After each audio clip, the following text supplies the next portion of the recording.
جدد إلك بيعتك واسرك، فاز اللي يحب حيدرك، وندري بالآخرة توقف على المعبر، شريان حبك سرك، فاز اللي يحب حيدرك، وندري بالآخرة أنا فمن كنت مولاه فهذا علي، اللهم والي من والاه وعادي من عاداه.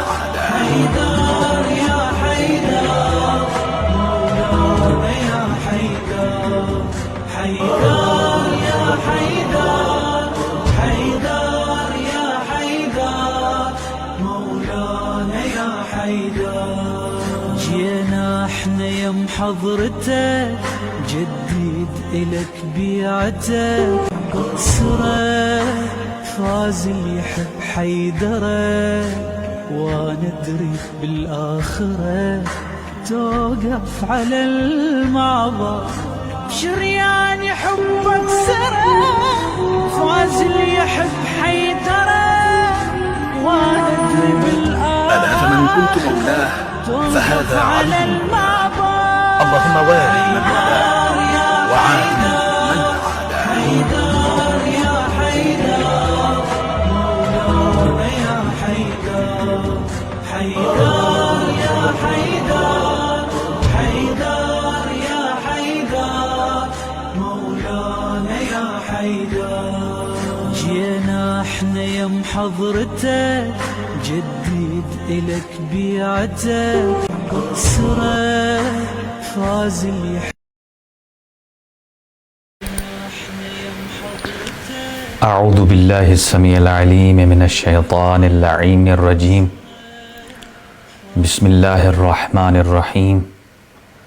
الحمد لله رب العالمين، والصلاة والسلام والتحية والإكرام على سيدنا ونبينا وشفيع ذنوبنا وطبيب نفوسنا رحمة للعالمين أبي القاسم مصطفى محمد. اللهم صل على محمد وآل محمد وعجل فرجهم، وعلى وصيه ووزيره ووارث علمه علم الأولين والآخرين يعصوب الدين أمير المؤمنين زوج فاطمة الزهراء والد الحسن والحسين سید الاوصیاء علی بن ابی طالب علیہ الصلاۃ والسلام. اللہم صلی علی محمد وآل محمد وعجل فرجهم، وعلى اہل بیتہ الطیبین الطاہرین المعصومین المنتخبین المنتجبین، لا سیما علی بقیۃ اللہ الاعظم روحی وارواح العالمین لتراب مقدمہ الفدا، عجل اللہ تعالی فرجہ الشریف وسہل اللہ تعالی مخرجہ الشریف، ولعنۃ اللہ علی اعدائہم اجمعین من یومنا ھذا الی قیام یوم الدین. اما بعد، فقد قال اللہ الحکیم فی کتابہ المتین. بسم اللہ الرحمن الرحیم. للذین استجابوا لربهم الحسنى والذین لم يستجیبوا له لو ان لهم ما في الارض جميعا ومثله معه لافتدوا به اولئك لهم سوء الحساب ومأواهم جہنم وبئس المہاد. صدق اللہ العلی العظیم. محترم ناظرین اور سامعین، آپ تمام کی خدمت میں بعرض سلام و ادب مجدداً حاضر خدمت ہیں. خداوند متعال آپ کی تمام عبادات کو، دعاؤں کو اپنی بارگاہ میں شرف قبولیت عطا فرمائے. میں پیش کی معذرت خواہ ہوں، ہمارا وی فی سسٹم جو ہے وہ صحیح نہیں ہے، اس میں پرابلم آ رہا ہے، اور کبھی وہ ڈسکنیکٹ ہوتا ہے اور کبھی کنیکٹ ہو رہا ہے، اور پیش کی معذرت چاہتا ہوں.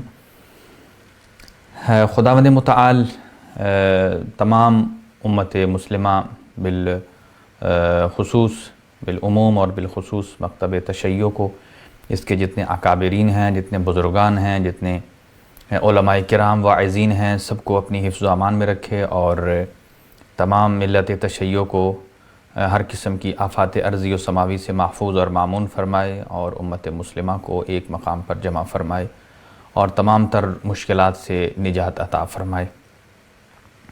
سورہ مبارکہ رعد کی کچھ آیات آپ کی خدمت میں تلاوت کرنے کا شرف حاصل کیا ہے، اور اسی کے زمرے میں کچھ معروضات آپ کی خدمت میں گوش گزار کروں گا۔ آج ہمارے پاس برسلز میں نماز مغربین کا وقت 9:41 پر ہے، اور اس سے پہلے ہم اپنی گفتگو کو تمام کریں گے،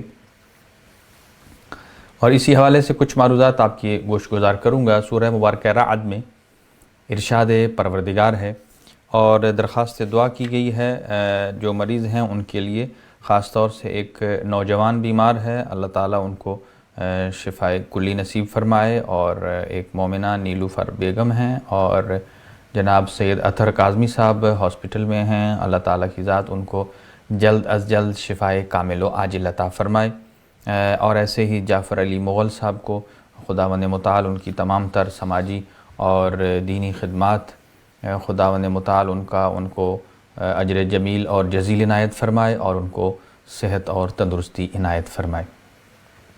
ناظرین کرام، ارشاد باری تعالیٰ ہے للذین استجابوا لربہم الحسنی، الذین وہ لوگ استجابوا جو دعوت پر لبیک کہتے ہیں۔ کس کی دعوت پر؟ لربہم، اپنے رب کی دعوت پر لبیک کہنے والے لوگ، الحسنی ان کا نتیجہ، ان کی عاقبت اور ان کا انجام بخیر ہے اور حسین ہے، ان کے لیے بہتری ہے۔ والذین لم یستجیبوا لہ، اور وہ لوگ کہ جو اپنے پروردگار کی دعوت پر لبیک نہیں کہتے، لو ان لہم، اور خداوند متعال یہاں مثال دے رہا ہے جو خداوند متعال کی دعوت پر لبیک نہیں کہتے، لو ان لہم ما فی الارض جمیعا، اگر ان کے پاس اتنا کچھ آ جائے جو کچھ روئے زمین میں ہے وہ سب کچھ ان کے پاس آ جائے، سب کچھ ان کے پاس آ جائے، وَمِثْلَهُ مَعَهُ، اور اس پوری زمین میں جتنی اس وقت پوری دنیا کی مالیت ہے، پوری دنیا میں جتنے پیسے والے لوگ ہیں، جتنا مال ہے، پورا ایک اکنامک سرکل گردش کر رہا ہے، اگر یہ سارے کا سارا دنیا کا مال جمع کیا جائے اور اس شخص کو دے دیا جائے، اور تمام زمین، تمام خزانے، تمام تر املاک سب اس کو دے دی جائیں، اور وہ شخص خداوند عالم کی دعوت پر لبیک نہ کہتا ہو، تو صرف یہ ایک نہیں، خداوند عالم فرماتا ہے وَمِثْلَهُ مَعَهُ، اسی کی مثل، اتنی ہی اماؤنٹ، اتنی ہی مالیت، اتنی ہی مقدار اس کو اور اضافہ کر دی جائے، لَافْتَدَوْا بِهِ، اور وہ اتنی دولت حاصل کرنے کے بعد وہ آخرت میں ان سب کو اگر اپنی نجات کے لیے بطور ہدیہ اللہ تعالیٰ کو اگر دے دیں تو تب بھی ان کی بخشش نہیں ہونے والی ہے، لیکن ایسے لوگوں کا حساب بہت برا حساب ہے، اور ان کا مأویٰ اور ان کا ٹھکانہ اور ان کا انجام جو ہے وہ جہنم میں۔ آیہ مجیدہ انتہائی معروف ہے، اور بالکل مطلب واضح ہے اس کا کہ دو قسم کے لوگ ہیں، ایک وہ ہیں جو دعوت خدا پر لبیک کہتے ہیں، دوسرے وہ ہیں جو دعوت خدا پر لبیک نہیں کہتے۔ دعوت خدا سے مراد کیا ہے؟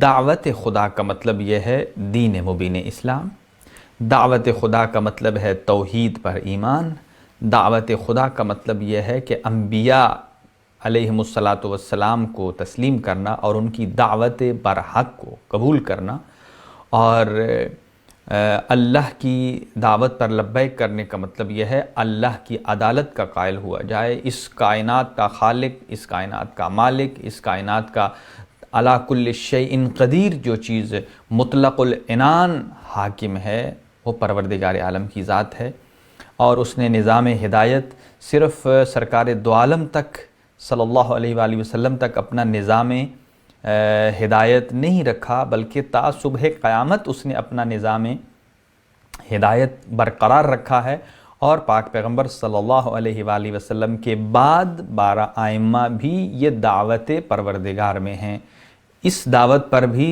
لبیک کہنا ہے، گویا ائمہ اطہار علیہم الصلاۃ والسلام کی امامت کو تسلیم کرنا، ان کی ولایت پر عمل کرنا، یہ دعوت پروردگار ہے۔ اور پھر وہ لوگ جو اللہ کی دعوت پر لبیک نہیں کہتے، یعنی مراد یہ کہ نہ اس کی توحید کا درس لیتے ہیں، نہ انبیاء کی عصمت اور نہ ہی انبیاء کے درس اور نہ ہی انبیاء کی سیرت سے استفادہ کرتے ہیں، نہ ہی معاد پر ایمان ہے، نہ ہی عدل الہی پر ہے، نہ ہی امامت پر ہے، تو قیامت والے دن اللہ پروردگار عالم فرماتا ہے اگر اتنی خطیر رقم وہ بطور فدیہ دینا چاہیں کہ اس جگہ سے ہماری چھوٹ ہو جائے، یعنی محشر کے میدان میں ہم جہنم سے نکل سکیں، تو اللہ فرماتا ہے قطعاً ایسا نہیں ہوگا۔ اور اسی میں کچھ نکات ہیں جو ہم آپ کی خدمت میں پیش کریں گے۔ تو یہ آیہ مجیدہ ہمیں کیا بتا رہی ہے؟ یہ آیہ مجیدہ قرآن مجید کے مطالعے سے یہ بات معلوم ہوتی ہے کہ قیامت کے دن جو لوگوں کا حساب کتاب ہے وہ مختلف طریقوں سے ہے۔ اب یہ طریقے آپ کی خدمت میں 4 طریقے آپ کی خدمت میں رکھ رہا ہوں۔ پہلا طریقہ کہ کچھ لوگ ایسے ہوں گے کہ جن کا حساب نہایت آسان ہوگا، بہت ہی جلدی پل صراط سے گزر جائیں گے۔ قرآن مجید اس کو ان الفاظ سے تعبیر کر رہا ہے حساباً یسیرا، کہ ایسے اشخاص، ایسے لوگ کہ جن کا امتحان انتہائی آسان ہوگا، جیسا کہ رسول اکرم صلی اللہ علیہ وآلہ وسلم نے ارشاد فرمایا حضرت امیر المؤمنین علی ابن ابی طالب علیہ السلام سے، اور یہ کنز العمال جو اہل سنت کی بڑی معتبر کتاب ہے اس کے اندر سے روایت پڑھ رہا ہوں۔ آپ نے ارشاد فرمایا کہ ان علی الصراط عقبۃ لا یجوزها الا من جاء بجواز من علی، کہ ان علی الصراط لعقبۃ، پل صراط کے اوپر ایک گھاٹی ہے، ایک پہاڑی ٹائپ ہے، اور اس کو کوئی شخص نہیں عبور کر سکے گا، ہاں مگر وہی عبور کر سکے گا کہ رسول اکرم صلی اللہ علیہ وآلہ وسلم کے بعد جس کے پاس حضرت امیر المؤمنین علی ابن ابی طالب علیہ السلام کی امامت، آپ کی ولایت اور آپ کی وراثت پیغمبر صلی اللہ علیہ وآلہ وسلم پر ایمان رکھتا ہوگا، اور اس کے پاس جواز عربی میں اس کا اردو میں ٹرانسلیشن بنتا ہے پاسپورٹ، یعنی جس کے پاس ولایت امیر المؤمنین کا پاسپورٹ ہوگا، یہاں بھی آپ ایک ملک سے دوسرے ملک میں جب آپ جاتے ہیں تو آپ کو پاسپورٹ درکار ہوتا ہے۔ تو پہلی قسم کے وہ لوگ ہیں کہ جن کا حساب آسانی سے ہوگا، اور دوسری قسم کے وہ لوگ ہیں جن کا حساب سخت ترین حساب ہوگا، اور قرآن مجید ان کو 2 الفاظ سے خطاب کر رہا ہے، حساباً شدیدہ، شدید حساب ہوگا، تکلیف دہ ہوگا، ان سے باریک چیزیں پوچھی جائیں گی، اور ایک اور لفظ قرآن مجید استعمال فرما رہا ہے، اور وہ یہ سوء الحساب، کہ ان کا حساب ہوگا لیکن ان کا حساب بہت ہی سخت حساب ہوگا، سختی سے حساب لیا جائے گا۔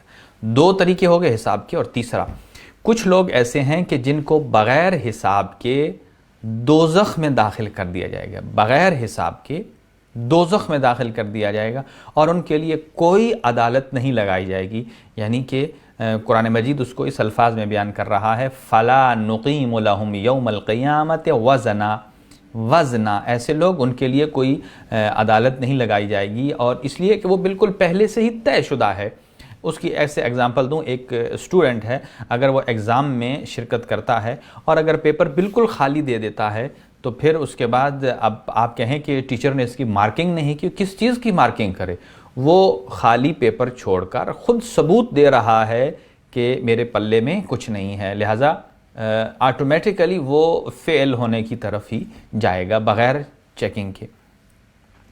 اور چوتھی قسم کے وہ لوگ ہیں، کچھ خالصان خدا ایسے ہیں جو بغیر حساب کے جنت میں چلے جائیں گے۔ اب یہاں ایک سوال پیدا ہوتا ہے کہ کیا وہاں وہ لوگ پل صراط سے مستثنیٰ ہوں گے؟ نظام الہی بعض علماء نے یہاں بیان کیا، وہ پل صراط جو بال سے زیادہ باریک، تلوار کی دھار سے زیادہ سخت، وہ اسی دنیا میں موجود ہے۔ انسان کی روزمرہ زندگی ہے کہ اس میں کس قدر وہ باریکی سے اپنے قدم چھان کے رکھتا ہے، آیا اپنی زبان سے کسی کو اذیت دے رہا ہے، آیا اپنے ہاتھ اور پیر سے کسی کو اذیت دے رہا ہے، یہی عدل الہی ہے۔ اور قرآن مجید ارشاد فرماتا ہے کہ انسان کا جو انجام آتا ہے، برے اعمال، مصیبتیں، مشکلات اپنے گھروں میں بعض اوقات وہ اپنے ہی کیے ہوئے اعمال کا نتیجہ ہے۔ قرآن مجید فرماتا ہے انما یوفی الصابرون، ایسے لوگ کہ جو صبر کرتے ہیں، اجرہم بغیر حساب، خداوند عالم ان کو جنت دے گا بطور اجر بغیر حساب کے۔ ان تمام چیزوں میں یہ بات واضح ہوتی ہے کہ 3-4 قسم کے ایسے افراد ہیں کہ جو جنت میں جانے کے مختلف طریقہ کار ہیں، لیکن بعض روایات ایسی ہیں کہ جن میں بیان کیا گیا ہے کہ کچھ لوگ ایسے ہیں جو دوسروں کو درگزر کرتے ہیں، معاف کر دیتے ہیں، کسی کی خطاؤں کو درگزر کرنے والا، ایسے لوگوں کا حساب ائمہ اطہار علیہ السلام ارشاد فرماتے ہیں انتہائی آسانی سے ہوگا، اور اس کے اپوزٹ جو معاف نہیں کرتے وہ مشرکین کی صف میں ہوں گے اور ان کو بغیر حساب کے جہنم میں ڈال دیا جائے گا۔ البتہ جو صابرین ہیں وہ بغیر حساب کے جنت میں جائیں گے۔ تو یہاں ایک استجابت، اللہ کی دعوت پر لبیک کہنا، یعنی تعلیمات الہیہ کو اپنی قلب و جان کے ساتھ ان کو قبول کرنا۔ اس کا ایک اور پہلو یہ ہے کہ اگر لوگ جانتے ہیں کہ اگر لوگ چاہتے ہیں کہ خداوند متعال سے وہ جو مانگیں جب مانگیں خداوند عالم ان کی دعا کو قبول کرے، ان کی حوائج شرعیہ کو برلائے، تو کیا کرنا چاہیے؟ قرآن مجید بھی یہ نسخہ دیتا ہے، استجیبوا للہ وللرسول اذا دعاکم لما یحییکم۔ اگر آپ چاہتے ہیں آپ کی ہر دعا قبول ہو، اگر آپ چاہتے ہیں کہ آپ کی ہر حاجت شرعیہ پوری ہو جائے، تو اس کا ایک نسخہ ہے کہ جو اللہ نے دعوت دی ہے اس کو قبول کیا جائے، جو اس کے رسول جب پکاریں تو ان کی طرف پلٹا جائے، اور دعاکم لما یحییکم، اللہ اور اس کے رسول پر دعوت، ان کی پکار پر جانے کا نتیجہ یہ ہے کہ اللہ تعالیٰ کی ذات انسان کو حیات عطا کرتا ہے۔ اور یہیں پر حدیث قدسی کے جملے ہیں، اللہ پروردگار عالم ارشاد فرماتا ہے یا عبدی، اے میرے بندے، اطیعنی اکون لک، تو میرا اطاعت گزار بندہ بن جا اور میں خود تیرا ہو جاؤں گا۔ اللہ اکبر۔ اللہ پروردگار عالم کہتا ہے میرا بندہ تو جتنی اطاعت کرتا جائے گا اتنا میں تیرا ہوتا جاؤں گا۔ یعنی کیا مطلب میں تیرا ہوتا جاؤں گا؟ انسان جب اطاعت پروردگار کی منزل پر جاتا ہے تو اللہ پروردگار عالم بھی اپنے بندے کے سر کو فخر سے بلند کرنا چاہتا ہے، اور جتنا مقام اور قرب بلند ہے، معنویت مضبوط ہے، اتنا ہی انسان کی حاجات اور جائز حاجات اس کی جلد پوری کی جاتی ہیں۔ اور ایک اور مقام پر امام جعفر صادق علیہ السلام ارشاد فرماتے، ایک شخص آیا چھٹے امام کی خدمت میں اور آ کر کہتا ہے یا ابن رسول اللہ، مجھے ایک نسخہ تعلیم فرمائیے۔ آپ نے فرمایا کیسا نسخہ چاہیے آپ کو؟ کہنے لگا یا ابن رسول اللہ، کچھ ایسا تعلیم دیجئے جیسا کہ آج کل بہت سارے افراد ہیں وہ کہتے ہیں کہ قبلہ صاحب کوئی ایسی چیز بتائیے کہ ہم وہ پڑھتے جائیں دعا اور فوراً ابھی وہ دعا ختم نہ ہو اور ہماری حاجت شرعیہ پوری ہو جائے۔ یقیناً ایسی ہیں دعائیں اور ان کے لیے یہ نسخہ ہے۔ امام جعفر صادق علیہ السلام کی خدمت میں آ کر کہتا ہے یا ابن رسول اللہ، مجھے کوئی ایسی دعا تعلیم فرمائیے، اس کے لفظ تھے اسم اعظم۔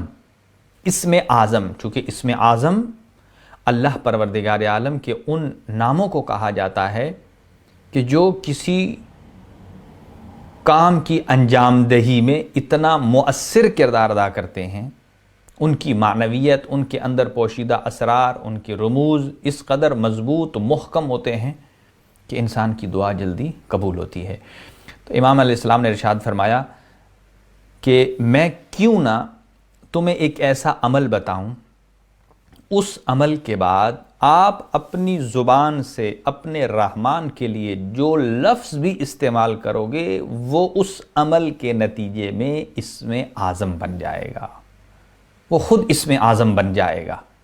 کہنے لگا یا ابن رسول اللہ فرمائیے ارشاد۔ آپ نے فرمایا 3 چیزوں کی ضمانت آپ دے دو اور تمہاری دعا کی قبولیت کی ضمانت میں صادق آل محمد دیتا ہوں۔ اللہ اکبر۔ کون سی؟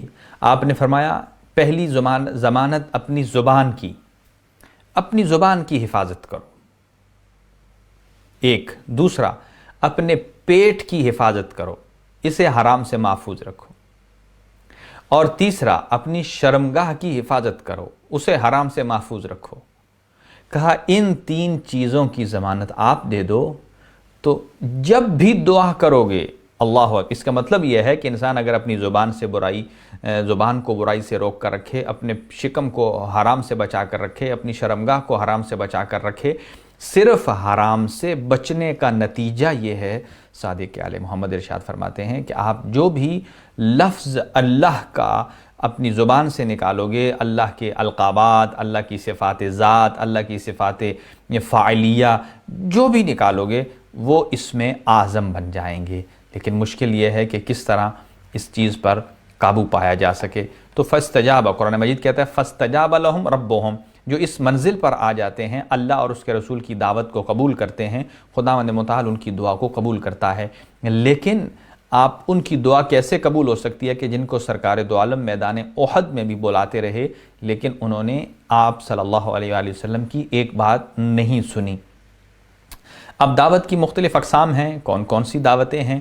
تو حق کی طرف دعوت، کچھ لوگ ہیں، کچھ ایسے کردار ہیں جو حق کی طرف دعوت دیتے ہیں، کچھ ایسے ہیں جو حق کے روپ میں باطل کی دعوت دیتے ہیں۔ اس کو آج کے اس معاملے میں سمجھنے کی ضرورت ہے۔ حق کی طرف کون دعوت دیتا ہے؟ وہ انبیاء کرام علیہ الصلاۃ والسلام ہیں۔ قرآن مجید اس کو یوں تعلیم کرتا ہے، ادعو الی اللہ، کہ اللہ کی طرف آپ بلائیے ان کو، والرسول یدعوکم، اللہ تعالیٰ کے رسول آپ کو اپنے طرف بلاتے ہیں، اللہ کی طرف بلاتے ہیں۔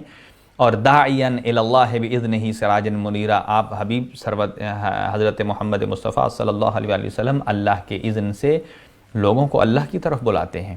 اور دوسرا مومن جو کہ لوگوں کو حق کی دعوت دیتے ہیں، ایک واقعی مومن، وَلْتَكُنْ مِنْكُمْ أُمَّةٌ يَدْعُونَ إِلَى الْخَيْرِ، اللہ تعالیٰ فرماتا ہے آپ میں سے ایک ایسا گروہ، ایک ایسی امت، کچھ ایسے افراد ہونے چاہیے جو لوگوں کو صراط مستقیم کی طرف دعوت دیں۔ اور جن کی بھی مختلف اقسام ہیں، یہ ایک بہت بڑا سبجیکٹ ہے، کبھی اس پر عرض کریں گے ڈیٹیل سے کہ جنوں کی کتنی اقسام ہیں، کون سے تکلیف دینے والے ہیں، کون سے مطیعین ہیں۔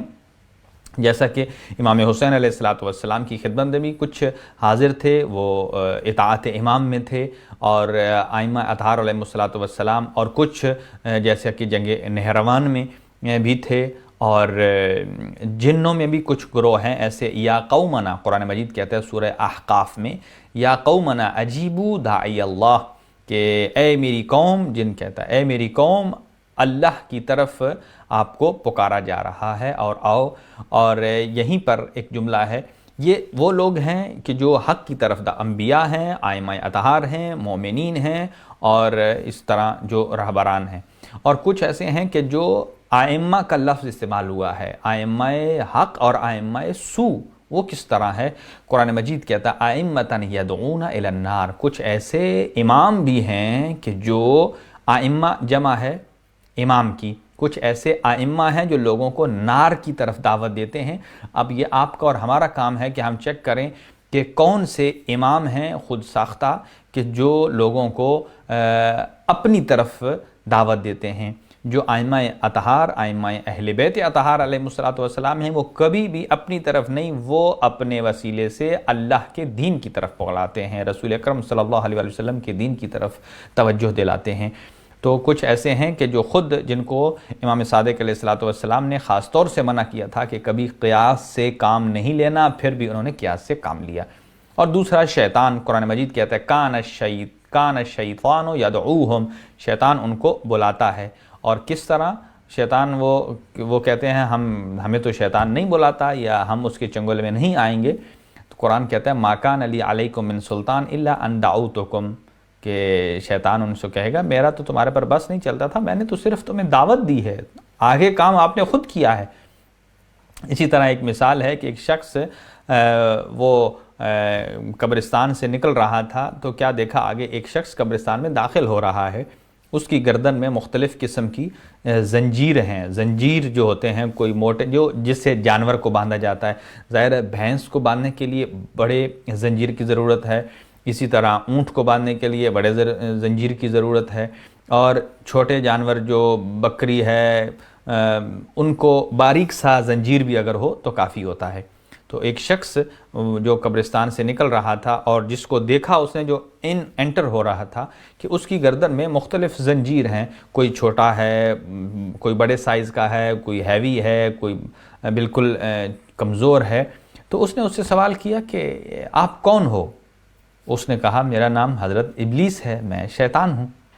اس نے کہا پھر یہ تمہاری گردن میں زنجیر کیسے ہیں؟ کہا یہ زنجیر اور سنگل میں نے اس لیے ڈالے ہوئے ہیں کہ میں ان کے ذریعے لوگوں کو اپنی طرف کھینچتا ہوں۔ کہا کہ یہ مختلف سائز کے کیوں ہیں، کوئی موٹا کوئی پتلا؟ تو کہا کہ جس کی جتنی ایمانی پاور ہوتی ہے، طاقت، جتنا ایمانی اعتبار سے مضبوط ہوگا اتنا ہی اس کو مضبوط زنجیر لگاؤں گا میں۔ ظاہر ہے اس کو اپنی طرف راغب کرنے کے لیے مشکل پیش آتی ہے، اور جتنا اس کے لیے مضبوط حربہ جب تک استعمال نہ کیا جائے وہ میری طرف آتا نہیں ہے۔ اور وہ شخص از راہ مذاق کہہ لیجئے یا از راہ ہمدردی اس سے کہہ رہا ہے کہ ان سنگلوں میں وہ اپنا ایمان چیک کرنا چاہتا تھا کہ ان زنجیروں میں مجھے اگر تو نے اپنی طرف راغب کرنا ہو تو تمہارے پاس کون سا زنجیر ہے، کون سا ہتھ کنڈا ہے جسے اپنی طرف لگا کر مجھے کھینچے گا؟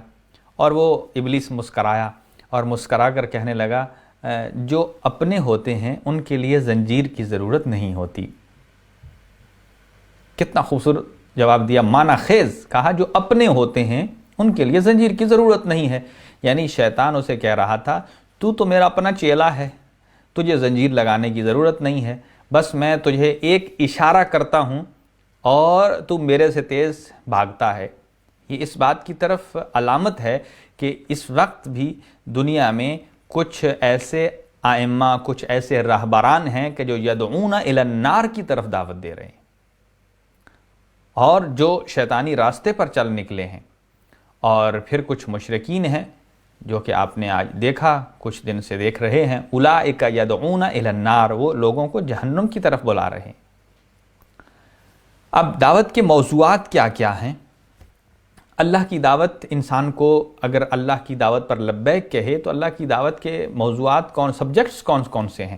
پہلا، جو اللہ کی دعوت پر لبیک کہتا ہے اسے زندگی ملتی ہے۔ قرآن کہتا ہے من عمل صالحا من ذکر او انثی فہو مؤمن فلنحیینہ حیاتا طیبہ، جو نیک عمل انجام دیتا ہے، اللہ کی دعوت پر لبیک کہتا ہے، ہم اسے ایسی پاک اور پاکیزہ زندگی عطا کرتے ہیں۔ اس کی ایک چھوٹی سی اگزامپل دوں، حضرت حجر ابن ادئی جو حضرت امیر المؤمنین علی ابن ابی طالب علیہ السلام کے صحابی تھے، اور جب امام علی علیہ السلام کے سر میں ضرب لگی اور یہ حجر ابن ادئی اسبغ بن نباتہ کے ساتھ امیر المؤمنین کے پاس آئے حجرے میں، اور امیر المؤمنین کی اس حالت کو دیکھ کر گریہ کرنے لگا، تو امیر المؤمنین نے فرمایا کہ اے حجر، تو میری فکر نہ کر، اپنی فکر کر، میرے بعد ایسا وقت آئے گا کہ تجھ سے کہا جائے گا کہ اپنے آقا و مولا امیر المؤمنین کی توہین میں لفظ استعمال کرو، تو کیا کرو گے؟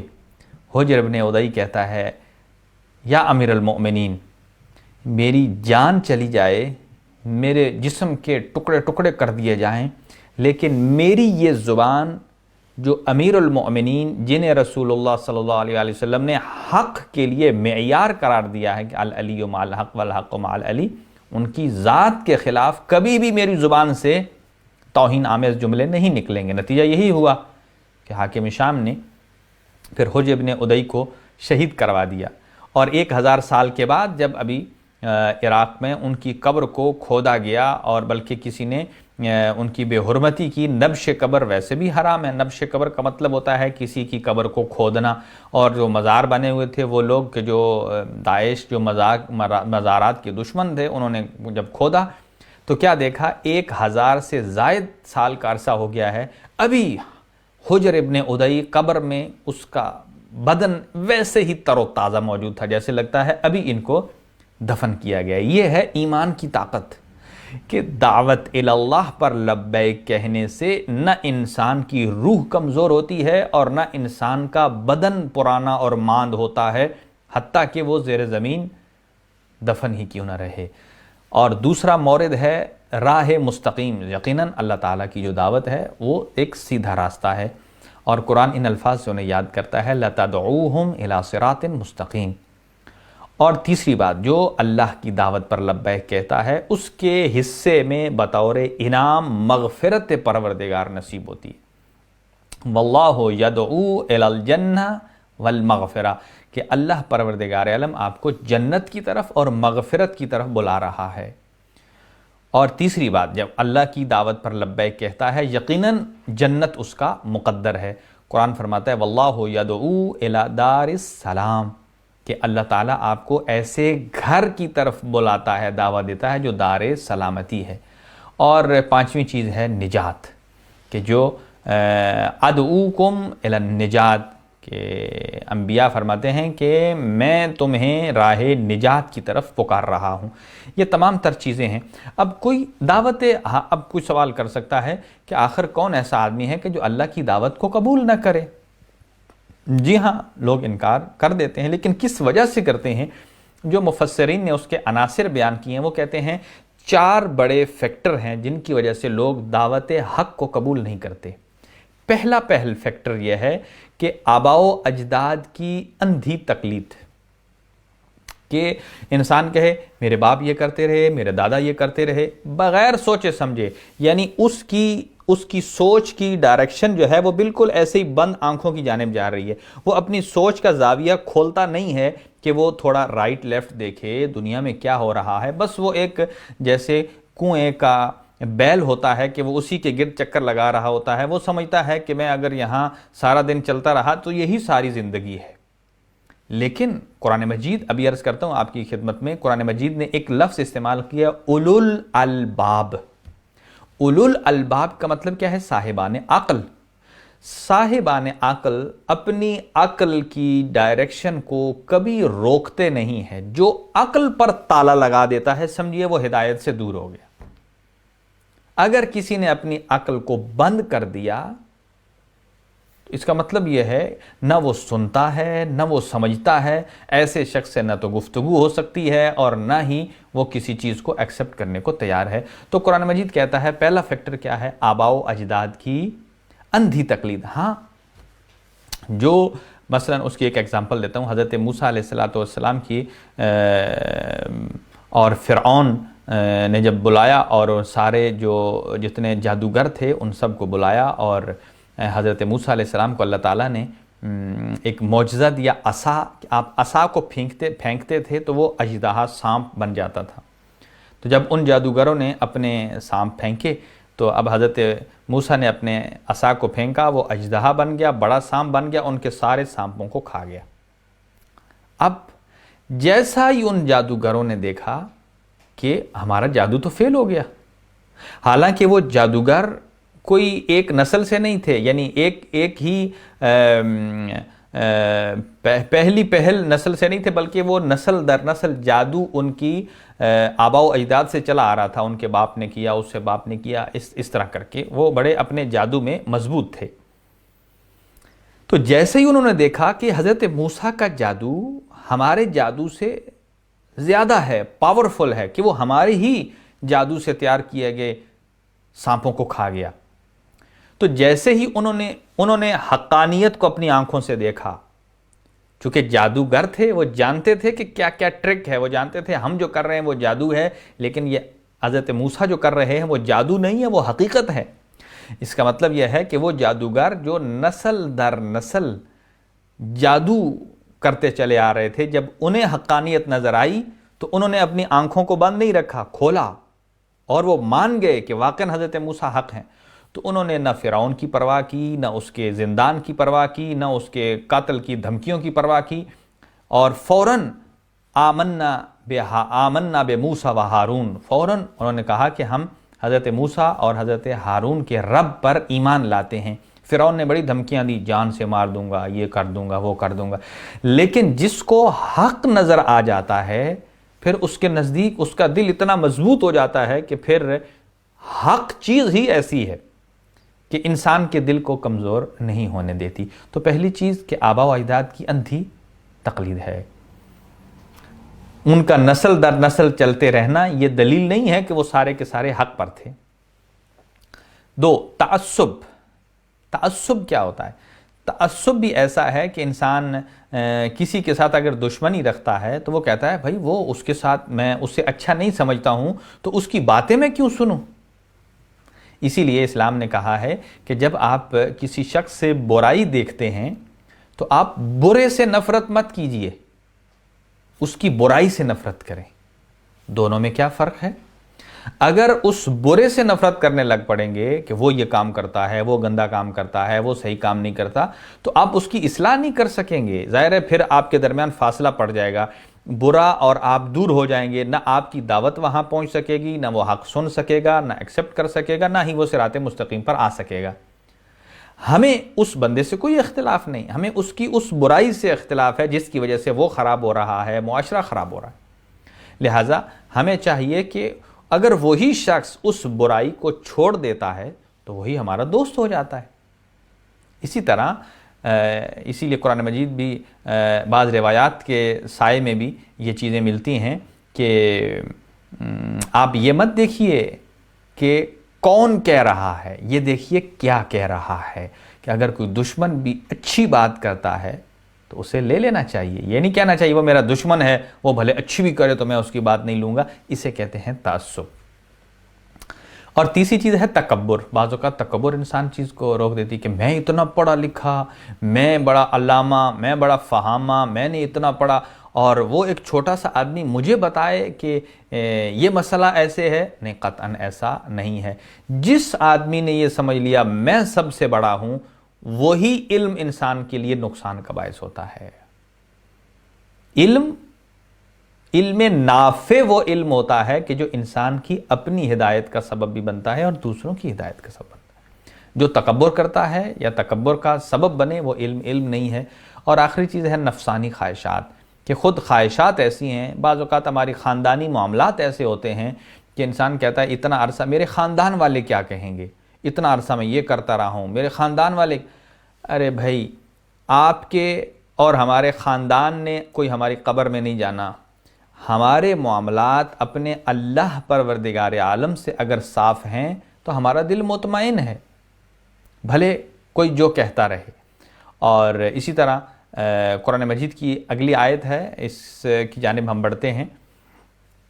اس آیت کا نتیجہ یہ نکلا کہ جو اللہ تعالیٰ کی ذات دعوت دے رہا ہے اس پر جو لبیک کہتا ہے، یقیناً اس کے لیے مغفرت ہے، اس کے لیے جنت ہے، اس کے لیے جنت کی ساری نعمات ہیں، اس کے لیے حیات جاویدانی ہے، اور اس کے لیے ائمہ اطہار علیہ السلام کی شفاعت ہے.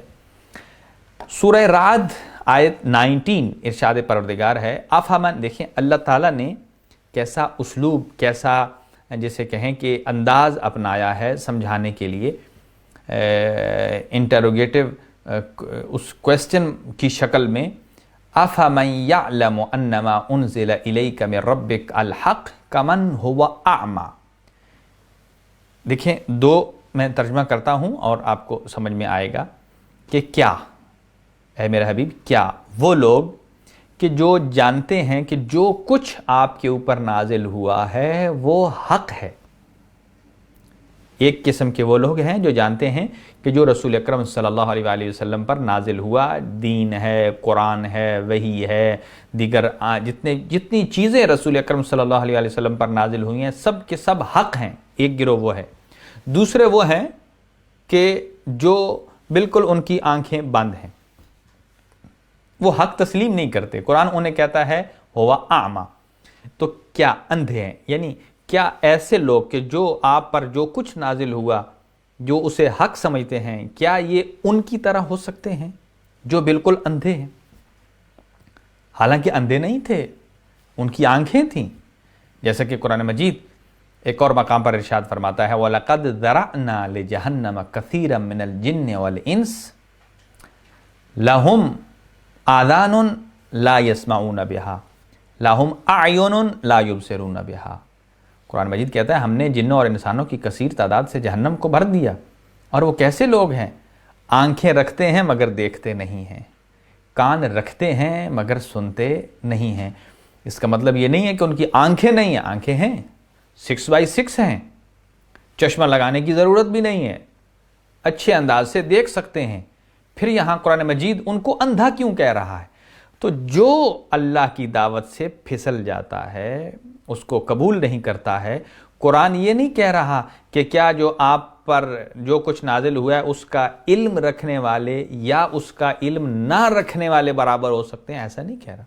جو علم نہیں رکھتے ان کو قرآن اندھا کہہ رہا ہے۔ جیسا کہ آپ کسی کو کوئی چیز تلاش کرنے کے لیے بھیجتے ہیں، وہ اس کے سامنے موجود ہو اور نظر نہ آئے تو آپ اسے کیا کہتے ہیں؟ کیا اندھے ہو گئے ہو؟ یہ چیز تمہارے سامنے پڑی ہے۔ کیا مطلب؟ یعنی آنکھیں رکھنے کے باوجود تمہیں نظر نہیں آ رہا۔ ہمارے معاشرے میں یوزلی استعمال ہوتی ہے یہ مثال۔ تو قرآن کہتا ہے انما یتذکر اولو الالباب، اور نصیحت تو صرف صاحبان عقل ہی قبول کرتے ہیں۔ یہ جملہ انتہائی امپورٹنٹ ہے، اور اسی کی آگے صفات ہیں کہ اولو الالباب کون ہیں، صاحب عقل کون لوگ ہیں۔ تو قرآن مجید کہتا ہے کہ صاحبان عقل، جو عقل والے ہیں۔ اب آپ پھر سوال کریں گے کہ کون ایسا آدمی ہے کہ جس کے پاس عقل نہیں ہے؟ جس کے پاس عقل نہ ہو وہ دیوانہ ہوتا ہے، وہ پاگل ہوتا ہے۔ لیکن ہم تو پاگل نہیں ہیں، ہم بالکل صحیح ہیں، اپنے کام ٹھیک کر رہے ہیں، اپنا سوجھ بوجھ رکھتے ہیں۔ لیکن قرآن مجید کہتا ہے کہ صرف بے وقوف نہ ہونا اس کو عقل مند نہیں کہا جا سکتا، بلکہ عقل مند کی کچھ علامات ہیں، یہ علامات ہیں، تو قرآن اسے اولو الالباب کہتا ہے۔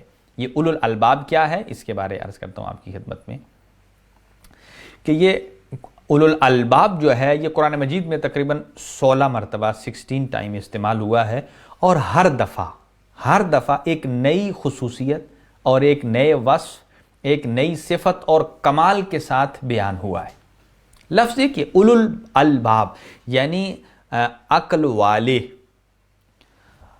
تو پہلی قسم اس کی یہ 6 صفات بیان کر رہا ہوں آپ کی خدمت میں کہ اولو الالباب کون ہوتے ہیں۔ اب ہم نے اس پیرامیٹر کو دیکھ کر اپنے اوپر بھی وہ ٹیسٹر لگا کر چیک کرنا ہے کیا ہم بھی اولو الالباب میں سے ہیں یا نہیں ہیں، چونکہ پہلے انسان اپنے آپ کو درست کرے پھر کسی اور کی باری آتی ہے، اور اگر ہر آدمی اپنے آپ کو دیکھ لے تو بہت سارے معاملات حل ہو جاتے ہیں۔ پہلی بات، قرآن مجید یہ کہتا ہے، یہ ساری صفات قرآن مجید میں ہیں۔ قرآن مجید ارشاد فرماتا ہے کہ پہلی صفت اولو الالباب کی کیا ہے کہ وہ جتنے احکامات الہی ہیں، جتنے سے مراد کہہ رہا ہوں کہ جن احکامات کی جو حکمت ہے، جن کی معلوم ہے، جو انسانی ذہن میں سما سکتی ہے، اللہ تعالیٰ نے دی ہے، وہ اس کو سمجھتے ہیں، اس سے آگاہ ہیں۔ جیسا کہ قرآن مجید فرماتا ہے وَلَكُمْ فِي الْقِصَاصِ حَيَاتٌ يَا أُولُو الْأَلْبَابِ یا أُولِي الْأَلْبَابِ، کہ اے عقل والو، قصاص کے اندر ہی زندگی ہے۔ یعنی قصاص کا مطلب کیا ہے؟ یعنی کہ جو آدمی کسی کا نقصان کرے خود اس کو اس کے بدلے میں نقصان بھگتنا پڑے، جانی نقصان۔ تو اللہ تعالیٰ فرماتا ہے اے عقل والو، دیکھو یہ جو اس کے بدلے میں اس کو جانی نقصان اس کا پورا کیا جا رہا ہے، اس میں حیات ہے۔ مطلب کیا کہ جس نے یہ نقصان کیا تھا، جب اس کو سزا مل جائے گی تو باقی کوئی جرأت نہیں کرے گا ایسا کام کرنے کی۔ نمبر 2، صاحب عقل اولو الالباب، کہ جو حق کو سمجھتے ہیں، قرآنی تعلیمات کو سمجھتے ہیں اور ٹھنڈے دل سے سنتے ہیں، پھر اس کو سمجھنے کی کوشش کرتے ہیں۔ قرآن کہتا ہے دوسری صفت ایسے لوگوں کی یہ ہے کہ جو اپنے مستقبل پر نگاہ رکھتے ہیں۔ اب مثلا ہر مسلمان اپنے مستقبل پر نگاہ رکھتا ہے، وہ کون ہے؟ وہ جنت ہے۔ ہر آدمی چاہتا ہے مسلمان کہ میں جنت میں جاؤں، جہنم میں نہ جاؤں، اور وہ کب ہے؟ وہ فیوچر میں ہے، وہ آئے گی۔ لیکن انسان کام ایسے کرے جو جہنم میں لے کے جاتے ہیں، اور امید لگائے کہ یہ کام مجھے جنت میں لے کر جائیں گے، تو ایسا شخص صاحب عقل نہیں ہے۔ قرآن کہتا ہے فیچر پر ان کی نگاہ ہوتی ہے۔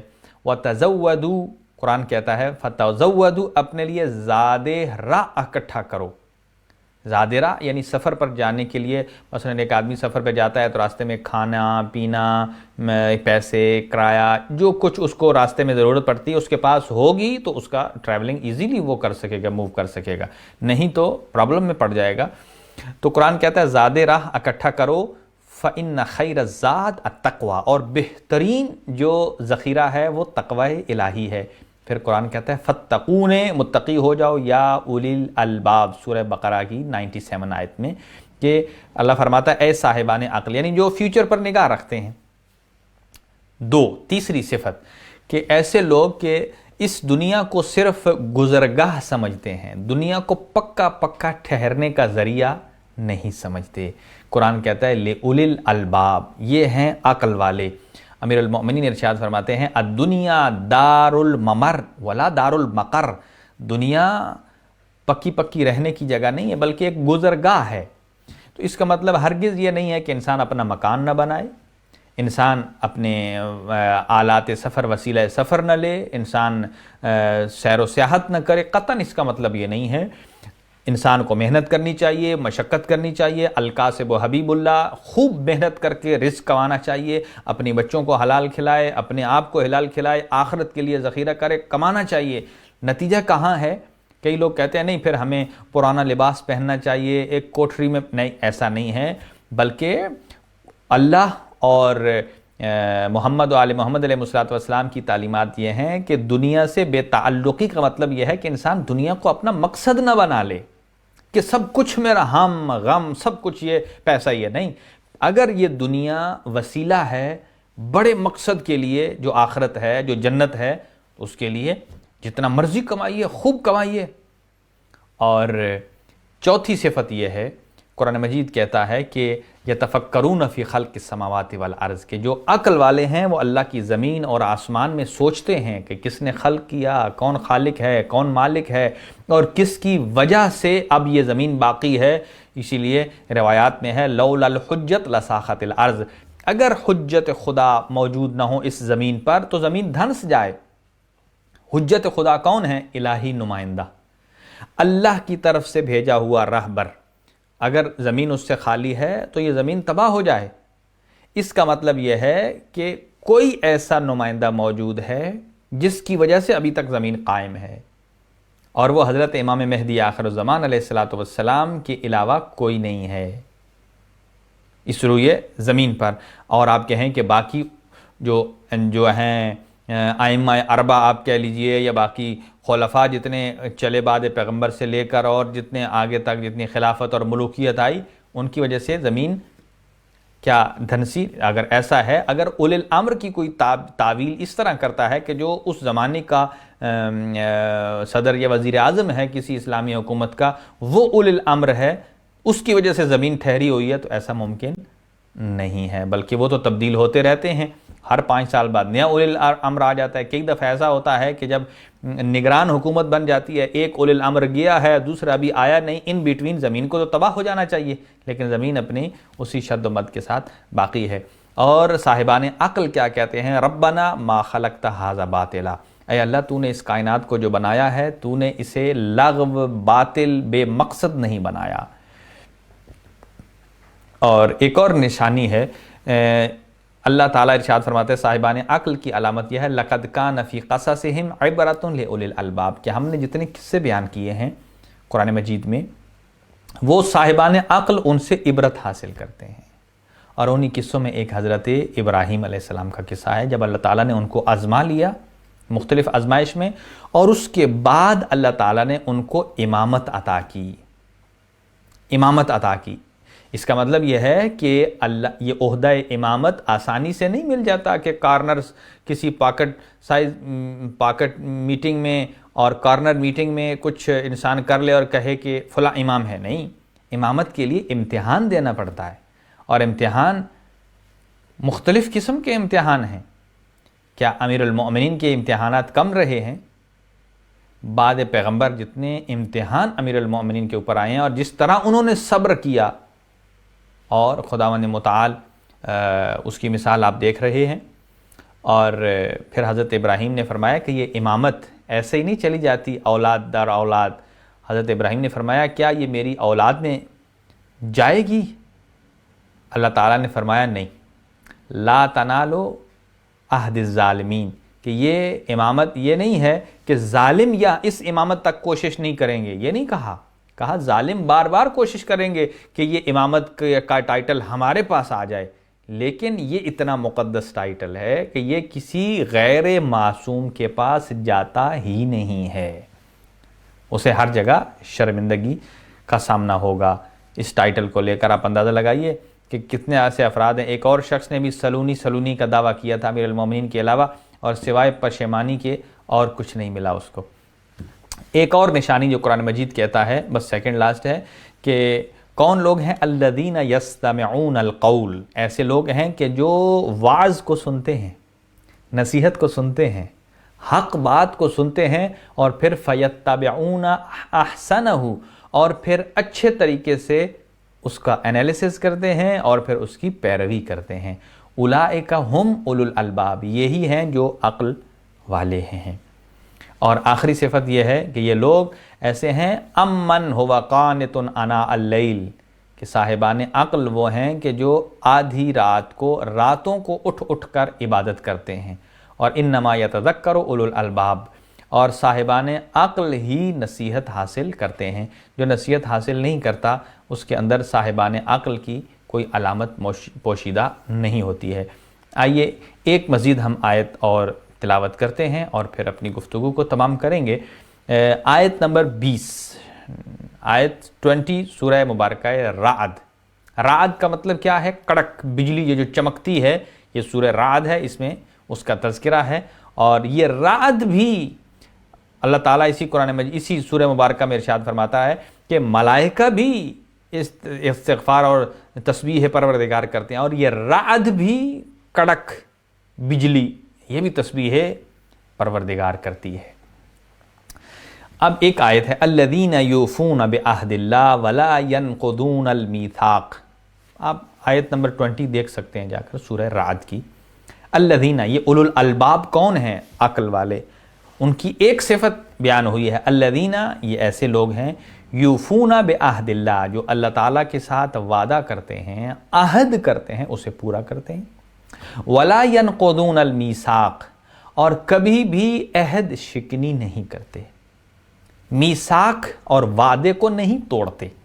اب آئیے یہاں میں زیادہ ڈیٹیل میں نہیں جاؤں گا، جو کچھ بالکل سیکوینس کے ساتھ 5-7 چیزیں آپ کی خدمت میں اس آیت کے نتیجے میں عرض کرتا ہوں کہ ہمارے لیے یہ آیت آج کیا مقصد رکھتی ہے. ظاہر ہے ہر آدمی آج کل کوشش کرتا ہے اور وہ ثابت کرتا ہے کہ میں ہی سب سے زیادہ انٹلیکچوئل ہوں، میں ہی سب سے زیادہ عقل والا ہوں، سوچ والا ہوں، میرے سے بڑا تو کوئی عقل والا نہیں ہے، سوچ والا نہیں ہے. لیکن قرآن مجید نے صفات بیان کی ہیں. اب ایک اور صفت سنیے کہ اولو الالباب کون ہیں؟ کہ وہ لوگ جو اللہ کے ساتھ کیا ہوا وعدہ پورا کرتے ہیں پھر اسے توڑتے نہیں ہیں. اور پہلا عہد وہ کیا ہے؟ کہ واجبات پر عمل کرنا اور حرام کاموں سے بچنا. واجبات پر عمل اور حرام کاموں سے بچنا یہ ایک معاہدہ ہے. کیا؟ کہ اللہ تعالیٰ نے جو دین بھیجا ہے یہ 5 اصولوں پر مبنی ہے: واجب، مستحب، حرام، مکروہ اور مباح. انہی کے اندر یہ ہماری زندگی میں کوئی بھی کام ہے ان 5 سے خالی نہیں ہے. میں سادہ سی اگزامپل لیتا ہوں.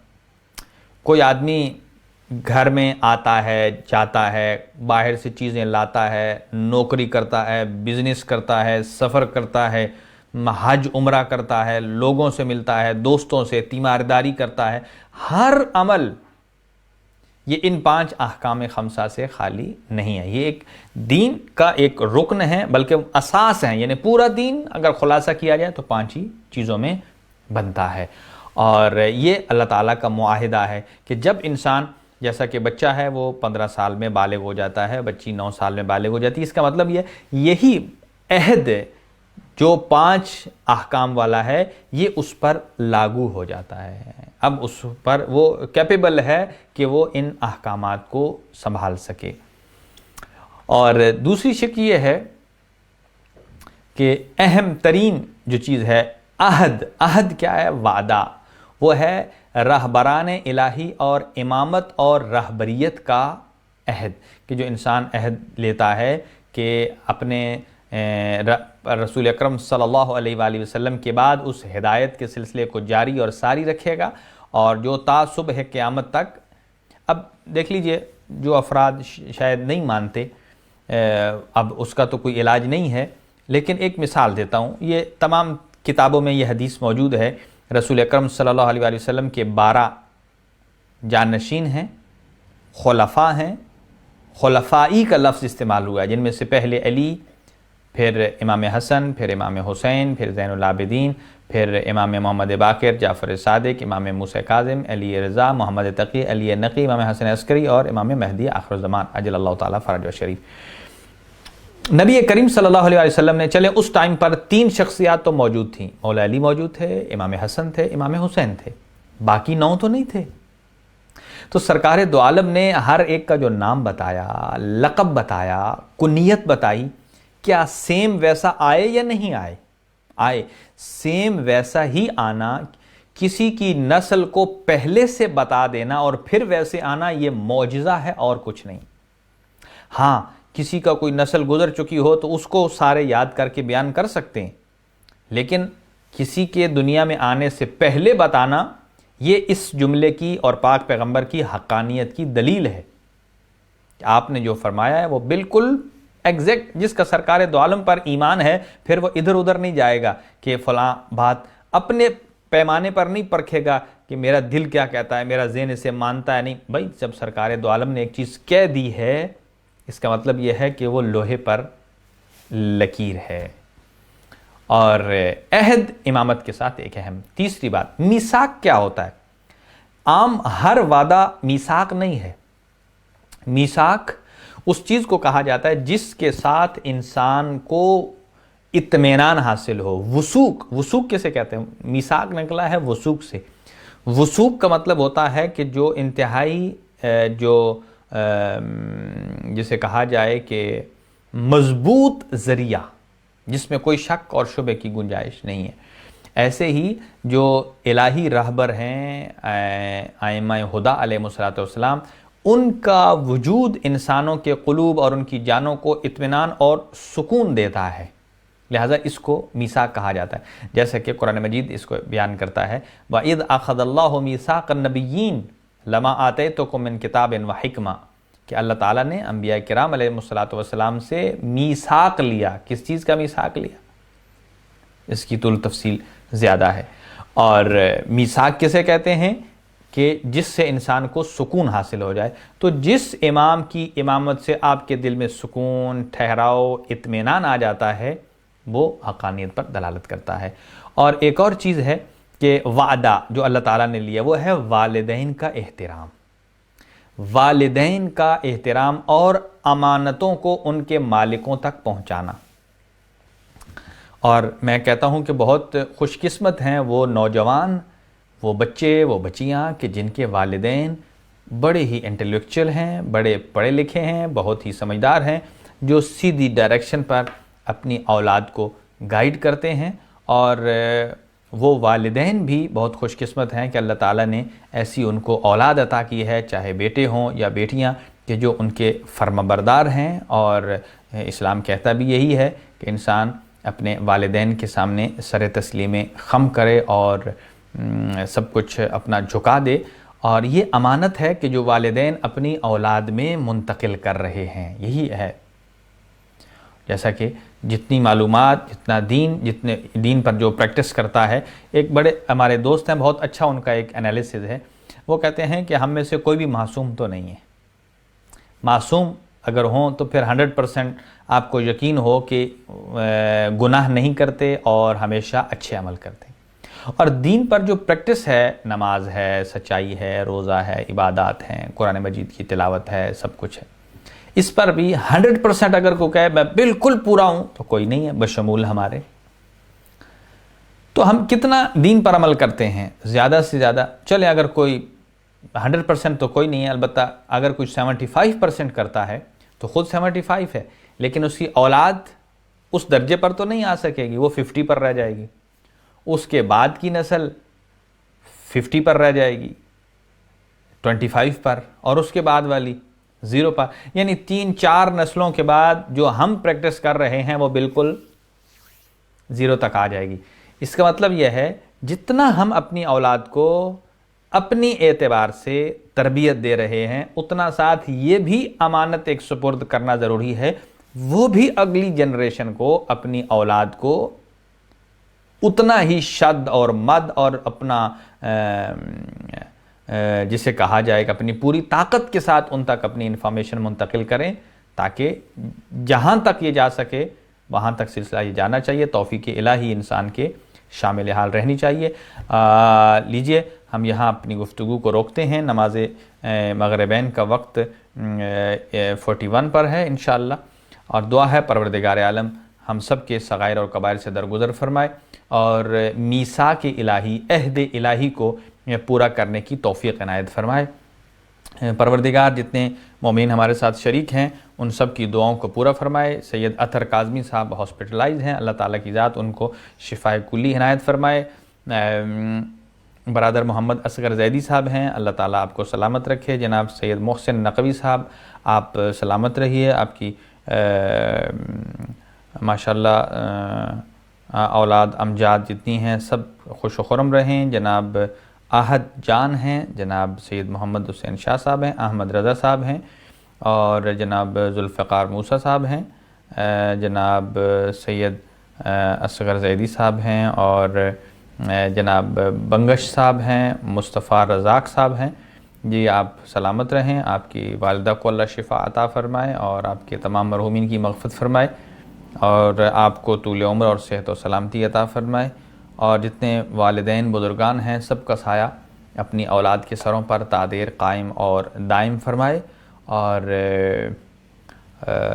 لیجئے ناظرین محترم، ابھی ہمارا وقت تمام ہوا ہے اور انشاءاللہ منگل کو دوبارہ آپ سے ملاقات ہوگی۔ تب تک کے لیے اجازت دیجیے۔ خداوند عالم آپ کا حامی و ناصر ہو اور ہم سب کی توفیقات خیر میں اضافہ فرمائے۔ وصلی اللہ علی سیدنا محمد وآلہ الطیبین الطاہرین المعصومین۔